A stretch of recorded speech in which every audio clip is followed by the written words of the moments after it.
very good morning to all. Today we are going to discuss your class 12th history. Chapter first, bricks, beads and bones.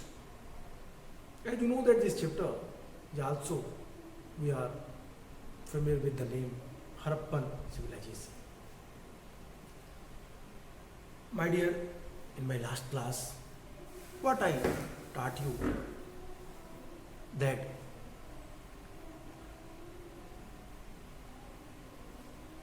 the religion of the Harappan civilization.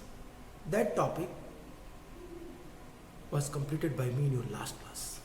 In my last video also based on that. I was also discuss with you the different topic of this chapter like expansion of the Indus Valley, origin, town planning, trade and economy, religion, Cunningham confusion, burials and luxuries के बारे में भी हम लोगों ने थोड़ी सी बात की थी. 3 टॉपिक हम और पढ़ेंगे. 3 topics is very important. First topic is society. Second topic is decline of the civilization, causes. And third topic is the Indus script is called enigmatic script. Why? When we read the society, we will try to cover the 2 topics, luxuries and burials. And we will see that how can they connect with each other. How we explain both 2 topics, we connect 2 topics, burials से और जो उन लोगों के उपयोग में आने वाली वस्तुएं थी लग्जरीज की, उनसे हम समाज को किस तरीके से एक्सप्लेन करेंगे. इन दोनों चीज़ों को हम देखेंगे. अब पहले सोसाइटी के बारे में देखते हैं. Society, the Indus society was no doubt to say that it was categorized, but in the absence of the proper evidence, lackness of our technology, lackness of our, as nowadays we are unable to read the Indus script. Even we are saying, even we are entitled us that we are very intellectual and we can read everything with the help of the computer and technology. But how strange that nowadays, till today also, the Indus script was not read. तो जब तक हमें Indus script के बारे में पूरी जानकारी नहीं मिलती तब तक हम सिंधु घाटी सभ्यता के बारे में पूरी चीज़ों को नहीं समझ सकते, सोसाइटी को नहीं समझ सकते, उनके इंटरनल जो प्रैक्टिसेस रहे होंगे, इंटरनल जो बिलीव रही होगी, फेथ रही होंगी, we are totally unable to understand them. But once if we success to interpret the script of Indus Valley civilization, it would be better for us. We can gain a lot of information of this civilization. But nowadays, आजकल भी archaeologist, historians और बहुत सारे विद्वान, intellectuals, scholars interpret करने का प्रयास कर रहे हैं. My dear, when I will taught you, when I will teach you the topic enigmatic script, then you can easily understand that what was the problem faced by archaeologists to interpret the Indus script. Why it was not interpreted nowadays till today. But ये हम जब पढ़ेंगे जब हम उस topic को कर रहे होंगे. तो आइए सोसाइटी की बातें करते हैं. सोसाइटी के साथ हम आज दूसरा टॉपिक हमारा जो होगा वो डिक्लाइन का होगा. Decline of this civilization.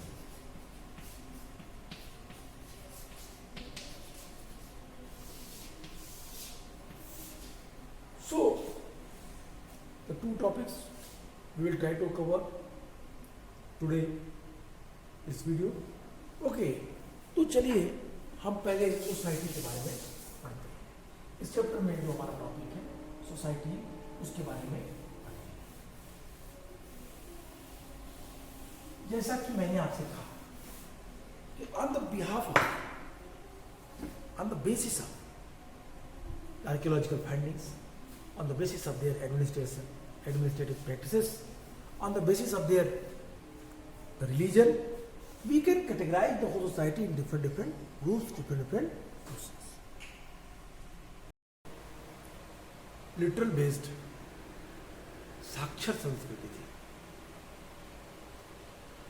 Sindhu घाटी सभ्यता, हड़प्पन सिविलाइजेशन के लोग आज से लगभग 5000 साल पहले तक एक विकसित संस्कृति के लोग थे. एक ऐसी सभ्यता के लोग थे जो साक्षर थे, जो व्यापार और वाणिज्य पर आधारित अर्थव्यवस्था के लोग थे. विदेशी व्यापार उन्नत दशा में था. साथ ही साथ ये लोग खेती भी करते थे और टूरिज्म करते थे. टाउन प्लानिंग को देखने के बाद हमें लगता है कि वो कितने विकसित नगरों में रहते रहे होंगे. सिटेडल्स, अपर टाउन, लोअर टाउन, और फिर उनमें पर्टिकुलर प्लेस की सही जगह पे व्यवस्थित रूप में मिलना, बरियल्स का मिलना. These all prove that Indus Valley civilization people, they were well developed people. Here one more thing which is very important, which you have to understand, the society. कैसा समाज रहा होगा उनका, किस तरह की चीजें सोसाइटी में चलती रही होंगी. My dear, if you have remember, I have already discussed with you the religious practices of Harappan civilizations people. I was also discussed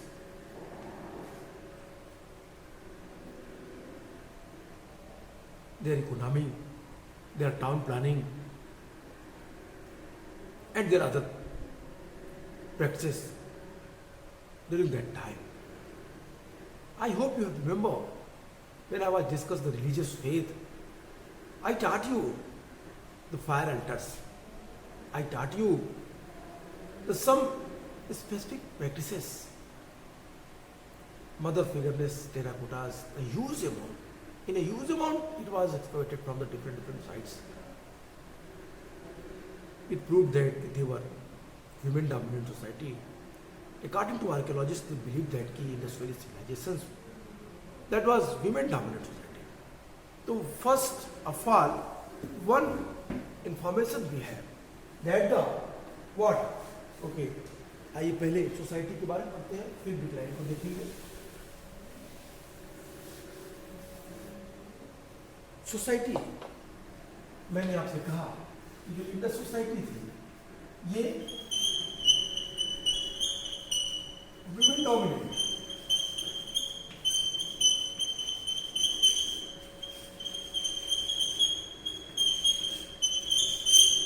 ये women dominant society थी. First. Second thing is that, my dear, as you know that कि जब हमारे पास उनकी script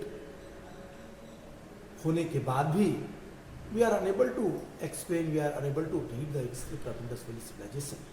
So that's why we are facing so many difficulties, that how can we interpret it?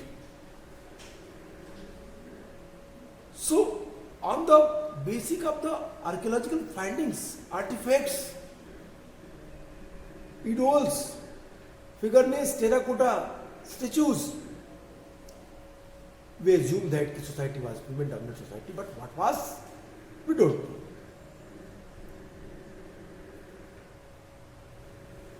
My dear, so it was women-dominant society. On that topic, a lot of historians and archaeologists question that was it women dominant society or not? Some believe that yes, it was, but some believe that no, it was not. But what was, we cannot say. And second thing is that, my dear student, we will also read the third topic, the enigmatic script of Indus Valley Civilization. In this topic, enigmatic script, when I will teach you, you can easily understand that the actual interpretation why we are unable to understand of the Harappan civilizations people. उनकी जो लेखनी थी, उनकी जो script थी, उनकी जो अपने प्रयोग किए जाने वाली लिपि थी, उसको आज तक नहीं पढ़ी जा सकी। और ये न पढ़ पाने के कारण आज भी एक बड़ा यक्ष प्रश्न खड़ा है। तो इनिग्मेटिक स्क्रिप्ट है, ऐसी स्क्रिप्ट जिसको हम अबूझ पहेली के रूप में हमारे सामने खड़ा है। यद्यपि उसको कई लोगों ने पढ़ने का प्रयास किया, लेकिन फाइनली कंक्लूजन यही है कि वो अभी तक पूरी तरीके से पढ़ी नहीं जा सकती। बहरहाल we will discuss this topic when I will explain the enigmatic script of Indus valley civilisation, when we will read the script, और तब हम इस चीज़ों को वहाँ पे देखेंगे। अभी सोसाइटी के बारे में बात करते हैं। सोसाइटी कैसी रही होगी, सैंधव समाज कैसा था? सैंधव समाज के लिए कुछ चीजें बेसिक चीजें थी। जैसे अगर उनके प्रैक्टिसेस को देखें, इकोनॉमिक प्रैक्टिसेस को, इकोनॉमिक है एडमिनिस्ट्रेटिव प्रैक्टिसेस,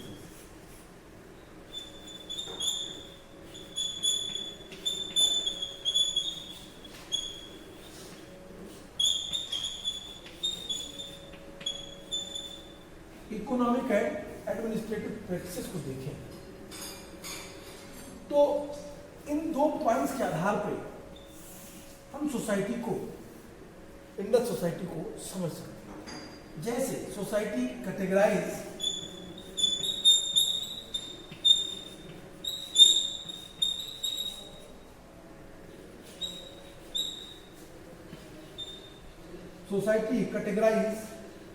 इन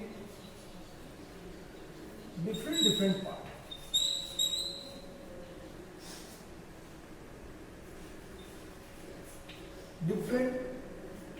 Different groups.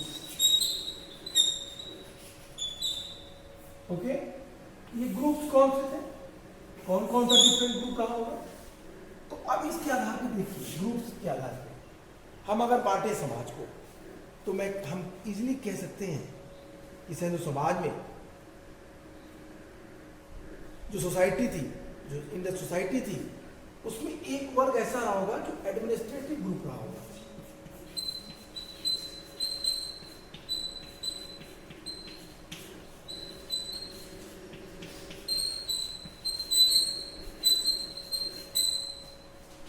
एक ग्रुप रहा होगा जो प्रिस्ट रहा होगा, एक ग्रुप रहा होगा जो आर्टिसियंस रहा होगा,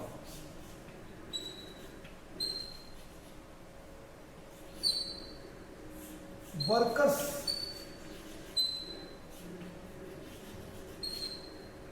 या इसको वर्कर्स ग्रुप को हमारे पास एग्जैक्टली अगर इसके आधार पर देखें हम, तो हमारे पास ये चार ग्रुप इंडस में दिखाई देते हैं। प्रिस्ट, सामन और वर्कर्स के आगे हम स्लेव भी लिख सकते हैं, slaves. So, I hope you are getting that in the society categorized in different part on the basis of the economic and administrative practices which we observe, which we collected. I mean to say that the archaeologists collected the artifacts from the different sites. On that, we can categorize the Indus civilization into what? The three groups. Or one group other. Artisans के साथ हम एक group और लिखते हैं, traders.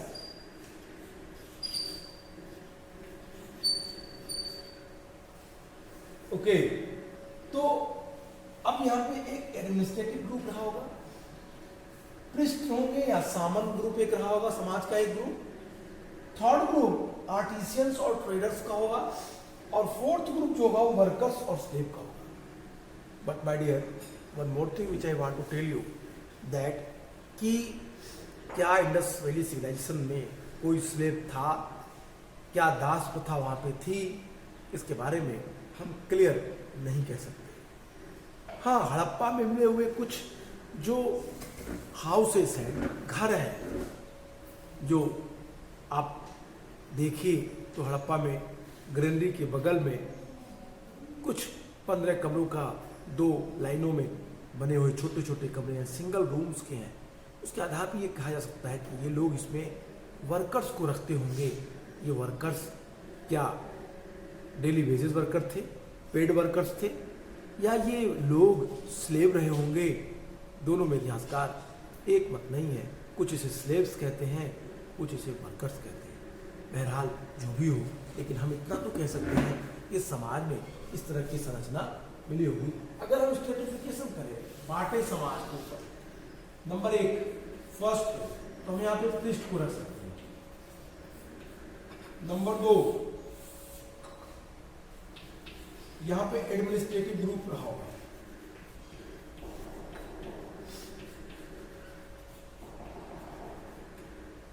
Number 3, यहां पे artisan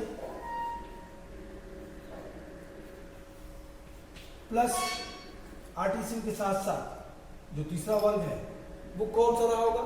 artisan के साथ साथ ट्रेडर्स। और फिर हमारा अगला और लास्ट ग्रुप रहा होगा चौथा, वर्कर्स का या स्लेव का। ये ग्रुप रहे होंगे क्रमशः उत्तरोत्तर नीचे की तरफ।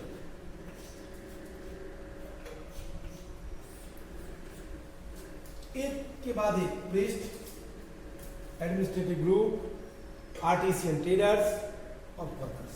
समाज का डिवाइडेशन इस तरह का। तो आइए इन चीजों को, ये तो हमारी सोसाइटी के प्रेक्टिसेस, जिस पे हम लोगों ने चर्चा करी, गुलामी आधार पे, उनके रिलीजियस फेथ और बिलीफ के आधार पे, उनके जो महत्वपूर्ण चीजें। अब इनमें 2 चीजें सबसे महत्वपूर्ण विषय बात टू टेल यू कि जो लग्जरीज जो उनके दैनिक लाइफ में यूज किया गया, लग्जरीज क्या थे सोसाइटी में? लग्जरीज कई सारी चीजें थी जो अपने लाइफ के लिए वो कई सारी वस्तुओं का प्रयोग करते रहे होंगे सोसाइटी के लिए। अगर इनको देखें, अगर बुक में देखें आप, तो पेज नंबर 9 पे लिखा हुआ है ट्रैकिंग सोशल डिफरेंसेस। तो ट्रैकिंग सोशल डिफरेंसेस को समझने के लिए अगर आप बुक को देखिए तो क्लियर लिखता है बुक आपका कि another strategy to identify social differences is to study the artifact which archaeologists broadly classify as the utilitarian and luxuries. The first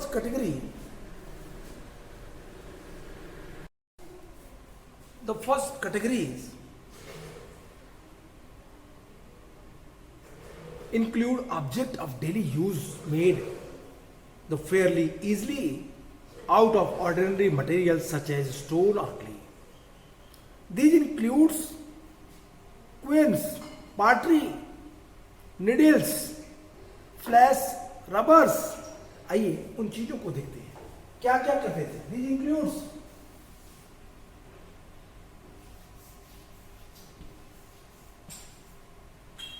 quills, pottery, needles,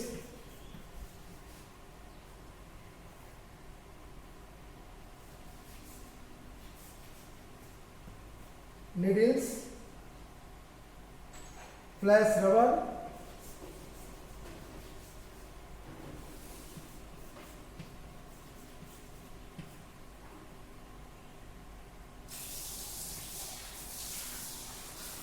flash rubbers, body scrubbers.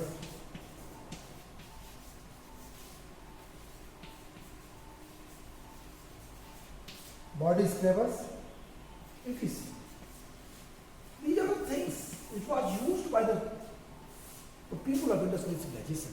इन चीजों का use करते थे और इसके behalf पे हम ये कह सकते हैं कि the society was very elite because they used such type of things.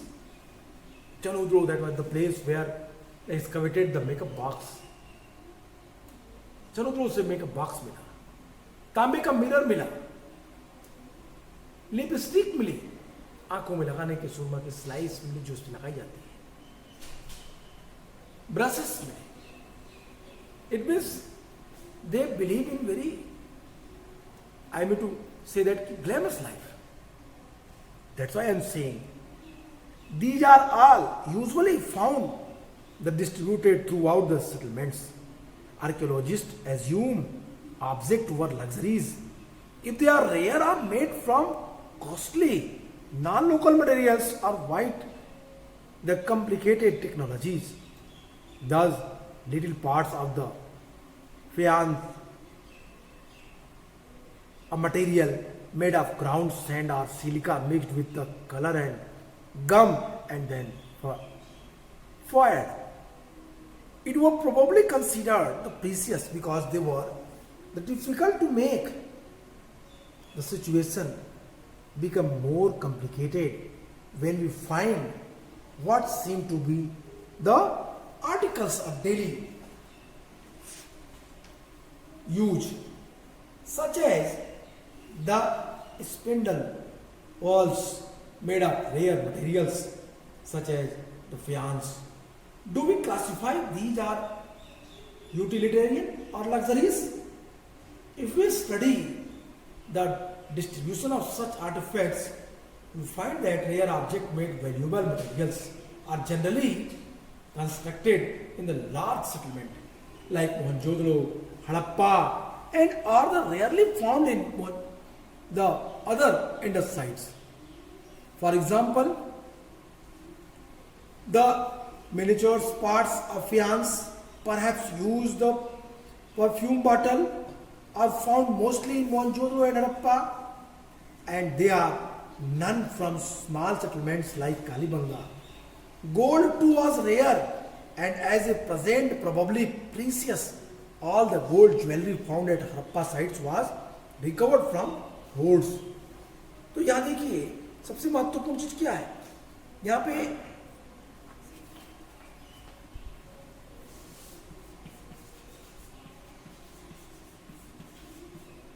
Fans मिला, फायांस कह सकते हैं इसको.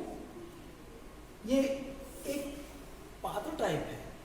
इट मे बी कि इसके बनाने के तरीके ऐसे हैं कि जो बहुत डिफिकल्ट रहा होगा, तो ऐसा मानना है, क्या करूंगा कि इसमें वो क्या रखते होंगे, सेंट, गोल्ड,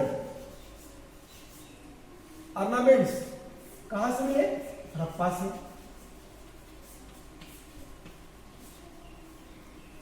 मेकअप बॉक्स,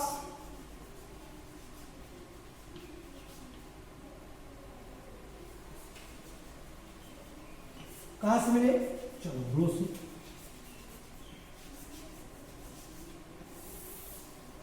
यहां से मिले. दैट इज प्रूव दैट कि ये इतनी सारी चीजें, इसके अलावा सिल्वर, ब्रॉन्ज, कॉपर की वस्तुएं मिली. कार्नेलियन,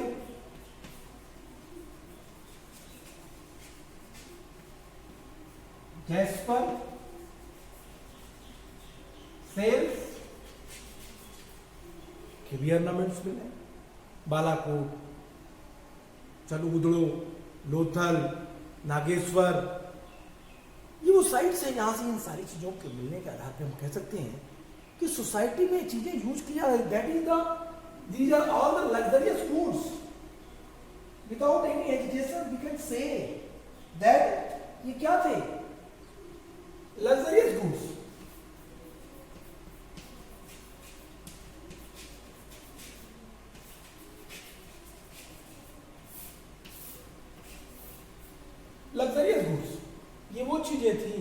जो लग्जरियस गुड्स थी और जिनका यूज हड़प्पन के लोग करते थे. It means on the basis of that we can say that a society categorise. One more thing which can take as example.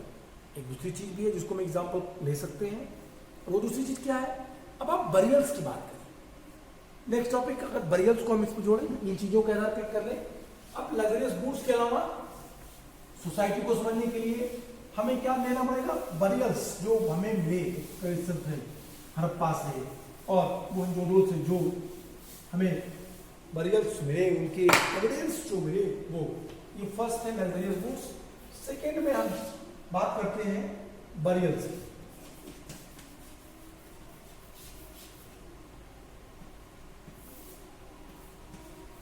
अब आपके दिमाग में बात आ रही होगी, बरियल से सोसाइटी को कैसे आनेंगे? Yes, it is very easy to understand the social category of the Indus valley civilization on the behalf of the burials. Burials के आधार पर हम इसको भी समझ सकते हैं. कहता है another strategy that is burials. Archaeologists generally use the certain strategy to find out whether there were social or economic differences amongst people living within a particular culture. Lifestyle.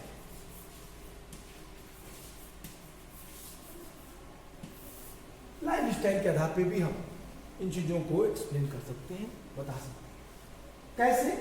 जैसे देखिए, कहता है कि you are probably familiar with the massive pyramid of Egypt, some of which were the contemporaneous with the Egypt, some of which are contemporaneous with the Harappan civilization. Many of these pyramids were royal burials where enormous quantities of the wealth was buried. Enormous quantities. पहले दो चीजों से connect किया इसको. किससे? कहता है कि आप देखिए कि जिस तरीके से सिंधु घाटी सभ्यता में आपको पिरामिड मिले होंगे,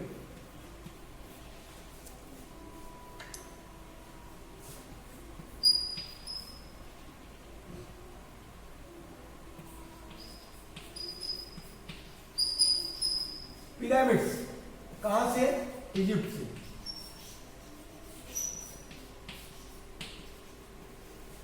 इजिप्शियन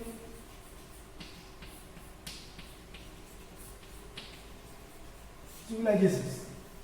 हमने पिरामिड का जिक्र क्यों किया? Why we take the example of the pyramids? Because it was contemporary.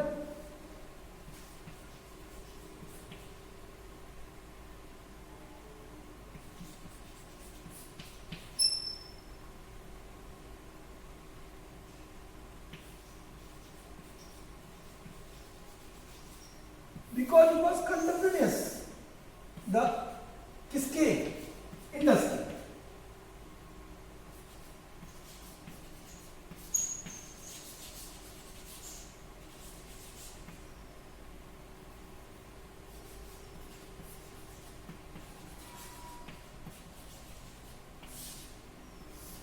Indus valley civilisation. और इस पिरामिड के साथ क्या है? Many of these pyramids were royal burials. ये पिरामिड क्या थी? Royal burials.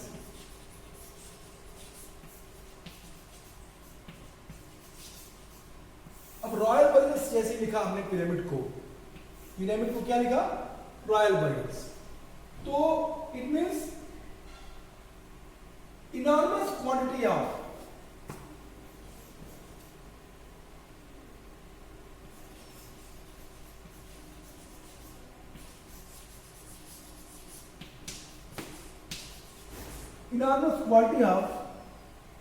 wealth was buried.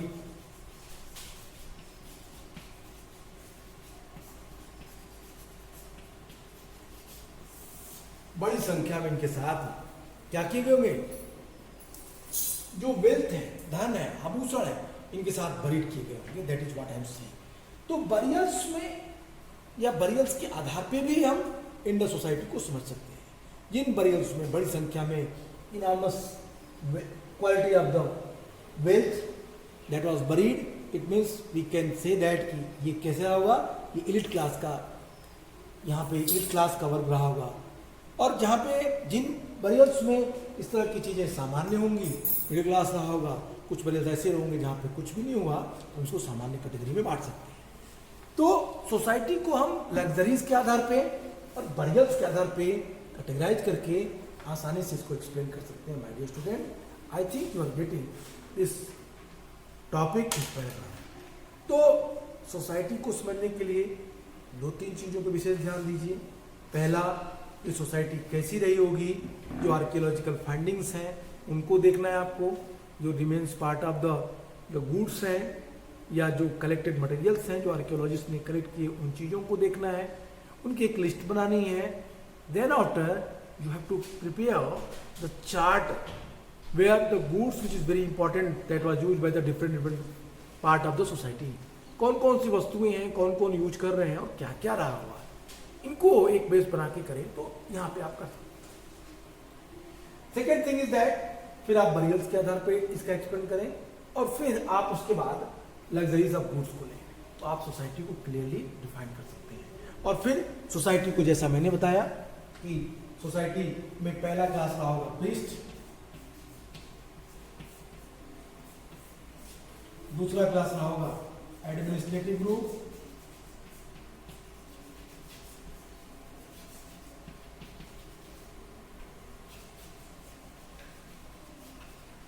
तीसरा क्लास रहा होगा एडमिनिस्ट्रेटिव ग्रुप के बाद traders and artisan,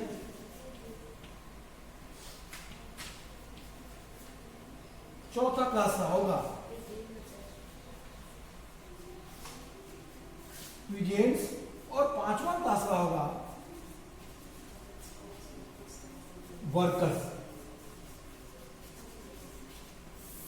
slaves. My dear, as I told you कि सोसाइटी में स्लेव रहे होंगे या नहीं रहे होंगे, it is not clarifying, but some historian who believe that कि Indus valley civilization that was the colony of the Mesopotamia और the Sumerian civilization, so the slave system was what functioned in that society. तो चूंकि it means the Indus civilization was the colony of Sumerian civilization, so that function also running on in the Indus Valley civilization society. So slave were also here, but nowadays the historian believe that no, slavery system was not function there. ये dispute का विषय है, इतिहासकारों में इस पे मतभेद है और अभी भी इस पे तमाम सारी चर्चाएं चल रही हैं। तो इस तरह से हमने सोसाइटी को पढ़ा, सोसाइटी को देखा और सोसाइटी की पूरी व्याख्या की। I hope you are getting understand this topic. My dear, please see, Egypt से पिरामिड को जोड़िए। और पिरामिड क्या था? सिंधु घाटी सभ्यता के कंटेम्परेरी था, कंटेम्परेनियस था। तो कंटेम्परेरी होने के नाते जिस तरीके से पिरामिड प्रैक्टिसेस थी, उसी तरीके से जो इंडस वैली सिविलाइजेशंस के बरियल्स हैं, उन बरियल्स में भी wealthier enormous the quality of the wealth was buried in the burials. It also show the categorise divided into different part, different portions, elite class people. और ये धनी class कौन रहा होगा? मे बी या तो ये एडमिनिस्ट्रेटिव ग्रुप रहे होंगे, या तो ये ट्रेडर्स रहे होंगे, या आर्टिसंस रहे होंगे। ये दो ग्रुप के लोग रहे होंगे। कुछ ऐसे बरियल्स मिले जिसमें हमें कोई भी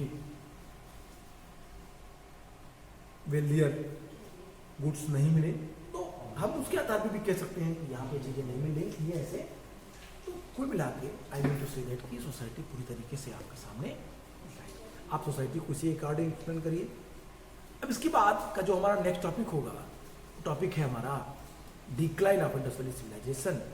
और डिक्लाइन के बाद हम लोग एक टॉपिक और देखेंगे, एनिग्मेटिक स्क्रिप्ट।